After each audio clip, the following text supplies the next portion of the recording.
All right, everybody, as promised, I said that I would send out a recording walking through this quiz just as a last minute brief addition to your review for your test.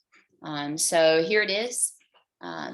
Just a precursor. Several of these are going to have multiple answers.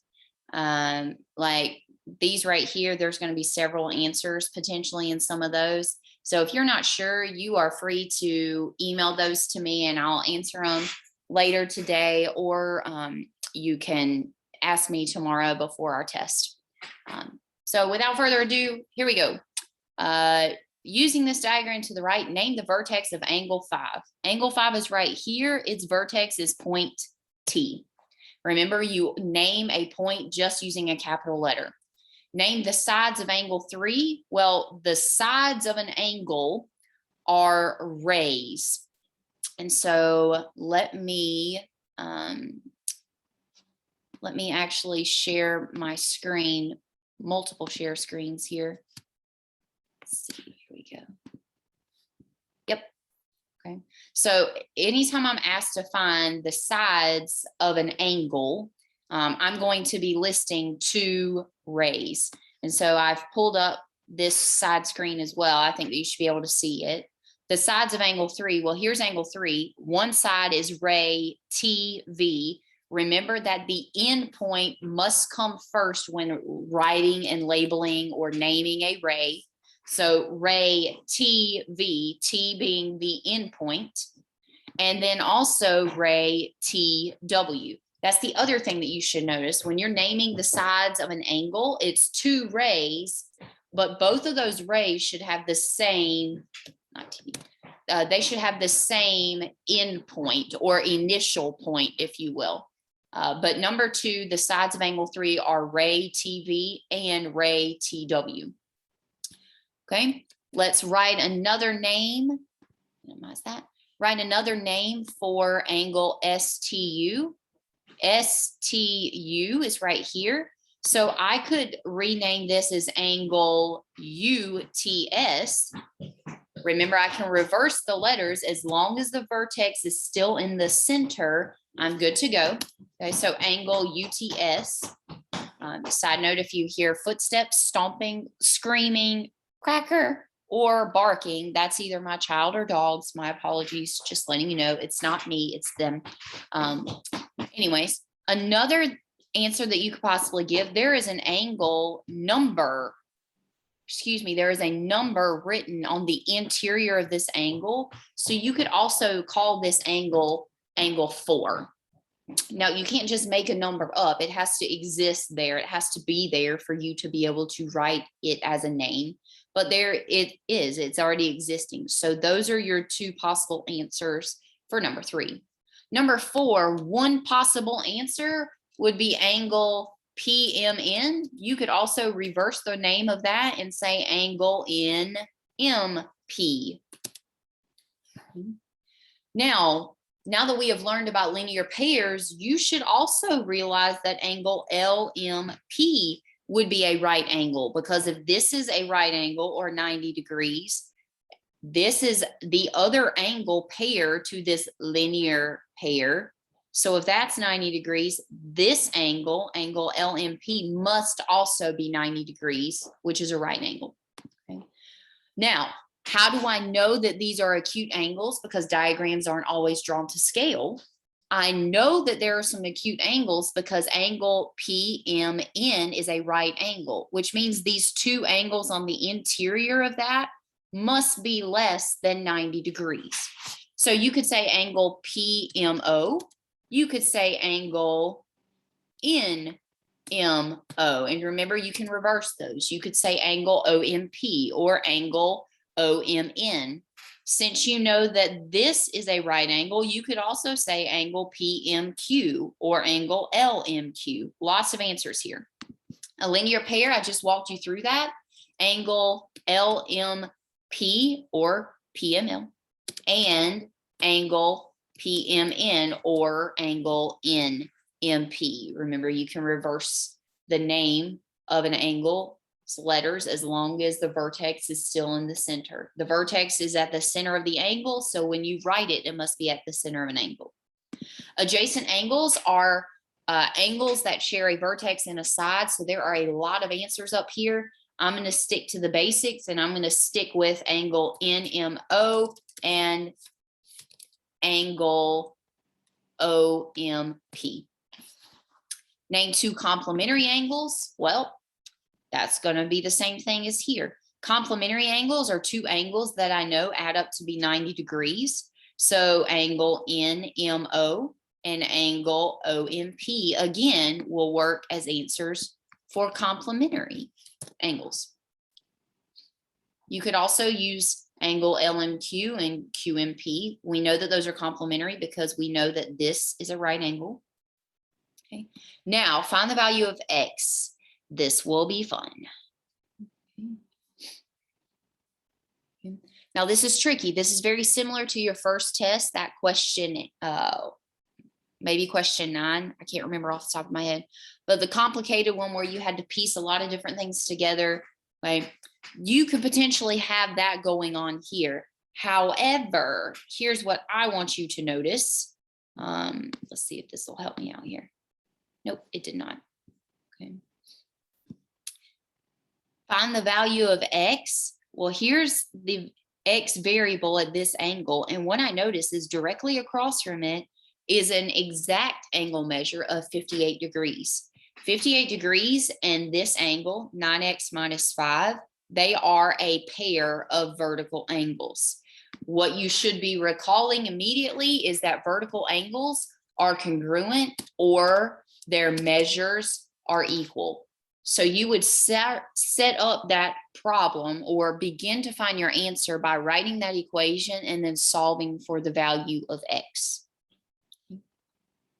Solve for the value of Y. Well, I'm looking in this diagram. I only see Y in one spot, which is good. That means I have to use that somehow. The only other thing I know about that angle is that there's a box right here around the vertex. That box represents a right angle. Right angles are 90 degrees, right? So I would do 7y plus 27 equals 90 degrees. Okay. I'm going to go ahead and solve for these just because I'm going to have them to find angle 1 and angle 2. So there's that. Here we go. I'll have 9x equals, instead of 58, I'll do 58 minus 5. And then I'm going to divide by 9 on both sides to give me a decimal, which you can use. You can round that to 5.56, or you can do it as a fraction. Again, up to you. You could leave it as a fraction. Something as simple as 50 over 9 would be acceptable. Okay. Same thing for Y. Let's solve for the variable Y. Okay. I've got 7y equals, instead of the 27, I'm going to subtract it on both sides. And that'll give me 63. And divided by 7 on both sides, y equals 9.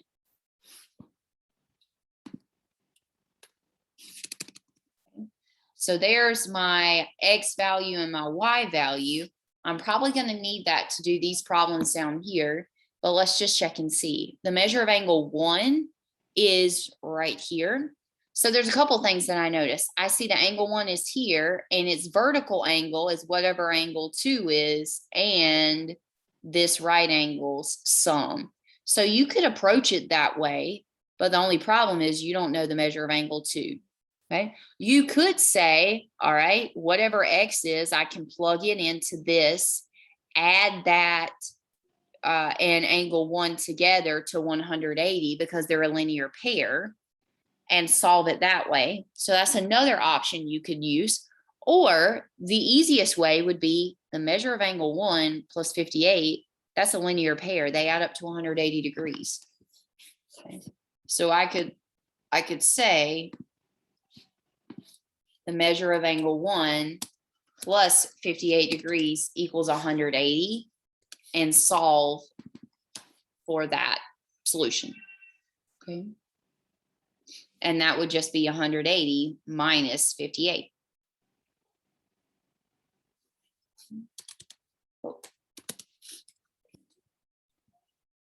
So angle 1 is an obtuse angle. That also tells you that if you know this, which is 122 degrees, you can find this by plugging in y.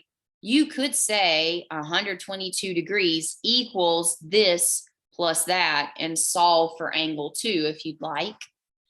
Some other ways that you could do that, you could say, all right, these 3 angles are a linear pair. So I could do 7y plus 27 plus the measure of angle 2 plus 9x minus 5. Now, why would I choose that one? Well, it's because I've already solved for the variable y up top, and I've already solved for the variable x up top as well. So I could just type all of that into my calculator, all of that being this piece and that piece, and simplify that and finish solving for the measure of angle 2. Because all 3 of those angles are supplementary, they're going to add up to 180 degrees. So you could solve this equation for the measure of angle 2. Number 10 should be pretty straightforward if you know your vocabulary. Find the value of x if the angles are complementary. So if the measure of angle A plus the measure of angle B, if they're complementary, then that means they're going to add up to 90 degrees. So all I'm going to do is say, instead of the measure of angle A, 4x minus 2 degrees, plus, instead of the measure of angle B, I'm going to substitute 11x plus 17 degrees equals 90. And then combine your like terms and solve the equation. Find x if the angles are supplementary. So this would be the measure of angle A plus the measure of angle B. Supplementary is 180 degrees. So I'm going to say 4x minus 2 plus 11x plus 17 equals 180 degrees. Combine your like terms and solve the equation.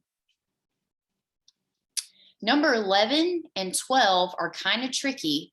I did not put these on your test because we did not have enough time to go over them in depth in class because I was out.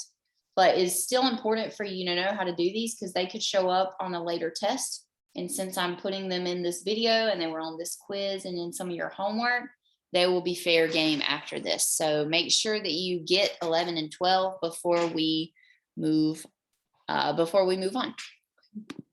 All right, so this requires reading, obviously, but just kind of annotating what you're reading. So you've got the measure of angle A is 8 times, so is implies an equal sign. The measure of angle A is 8 times the measure of its complement. We'll come back to that in a second. Its complement, the measure of angle B. Find the measure of each angle. Okay. So I'm told several things here. I'm told that what the measure of A equals, but then I'm also told angle A and angle B are complements of each other, meaning they are complementary. They add up to 90 degrees. So where do I go from here? Well, if you read correctly and if you wrote this down and this down correctly, then all you need to do is plug in. Okay. So the measure of angle A is 8 times the measure of angle B. So instead of the measure of angle A, I'm going to substitute 8 times the measure of angle B plus 1 measure of angle B adds up to 90 degrees. And hopefully you can see that this measure of angle B is functioning as a variable. It looks weird because it's not just a single letter variable, but it is functioning as an actual variable. So how many measures of angle B do I have? I have 9 measures of angle B. Well, one of the things I want to know is the measure of angle B. Right now, I have 9 times the measure of angle B. The only way I can figure out what the measure of angle B is to divide by 9 on both sides. The measure of angle B is then 20 degrees. Right? So the measure of angle B is 20 degrees. Now, they are complements of each other, which means if B is 20 degrees, measure of angle A must be something plus 20 to get to 90. So you could very simply just say 90 degrees minus the measure of angle B to get your answer. You could also come up here and you could, let's see. You could also come up here, sorry about that, guys. You could also come up here and plug in or substitute the measure of angle B. As I'm doing that, I'm realizing I made a very, very careless mistake somewhere. Does anybody see my careless error? And this is important. Sometimes I do these intentionally, but I'll be very honest, I didn't do this one intentionally. I just got in a hurry. Okay. Somehow I went from 90 degrees to 180 right here, and that is not correct. And it threw my entire problem off. Look at that. When I divide by 9 on both sides, this wouldn't be 20. This would be 10. And so my answer would actually be 10 degrees and then 90 minus 10, which is 80 degrees. Now, how did I realize that I made a mistake? When I went to plug in 20 over here, 8 times 20 is 160 degrees. There's no way that that can be a complement because that angle in itself is greater than 90. It doesn't work. It doesn't make sense. So lesson learned to us all, make sure that you are checking your answers for relevance. Make sure that they make sense. Okay. If I check my answer now, okay, 10 for a measure of angle B over here, 10 times 8 is 80 degrees. That makes total sense. Okay. And so here are my 2 final answers that are correct, and I have checked them. Last problem, the measure of angle A is 38 less than the measure of its supplement angle B. We'll come back to that. The measure of angle A is or equals 38 less than angle B, meaning whatever angle the measure of angle B is, it's 38 less than that. That's tricky. That's a tricky problem straight from algebra 1. You don't see it very often, but just be careful. The wording is a little funky. Okay. The other thing that we know is that the measure of angle A plus the measure of angle B is a supplement, meaning supplementary angles, meaning they add to 180 degrees. Okay. So once you get that set up, then just plug in. The measure of angle A is the measure of angle B minus 38 degrees plus another measure of angle B, which adds to 180. Remember, these act as a variable for us. How many measures of angle B do I have? I have 2. Minus 38 degrees equals 180.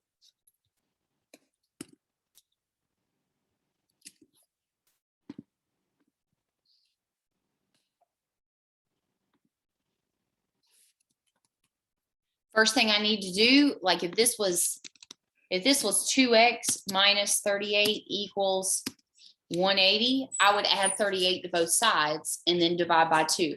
I'm going to do the same thing here. I'm going to keep my 2 of something.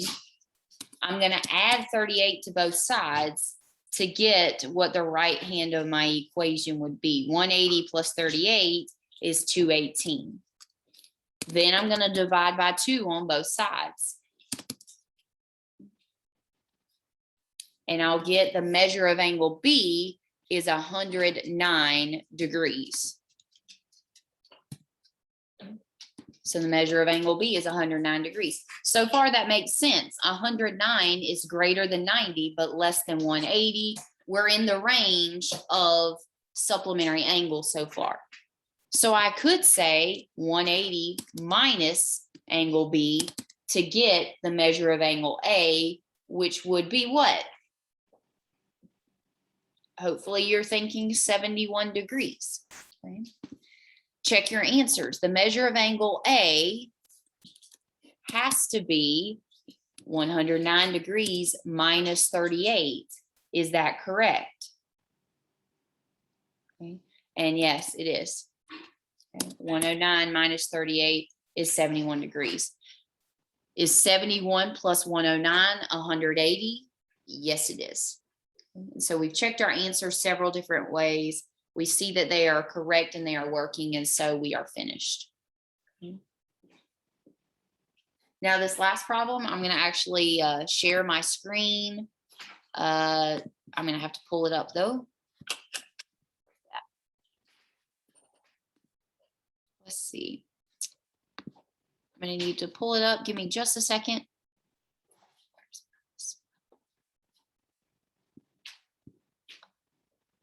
Here we are.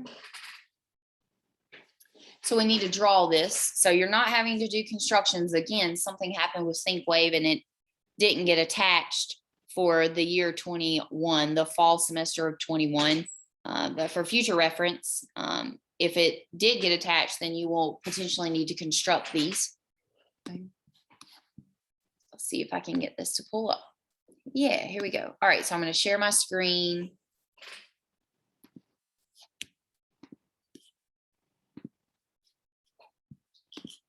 And here we go. Maybe. Yes. Nice. All right, perfect. So I'm going to draw and label an angle ABM that is bisected by ray BF. So the first thing I want to do is I want to draw an angle. And I want to label it or name it ABF. Now I'm writing with a computer screen, so this is going to be very ridiculous actually. ABM.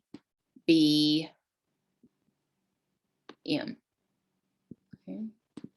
Now that angle is bisected by ray B, which we already have, BF. So literally all I'm doing is drawing a ray from the vertex out. And I'm going to call it BF. Draw and label an angle ABM. I've done that. That is bisected by ray BF. I've drawn ray BF, but I haven't labeled it to show that it bisects the angle. When an angle is bisected, it's cut into two congruent angles. So my final step is this, is writing those congruency marks.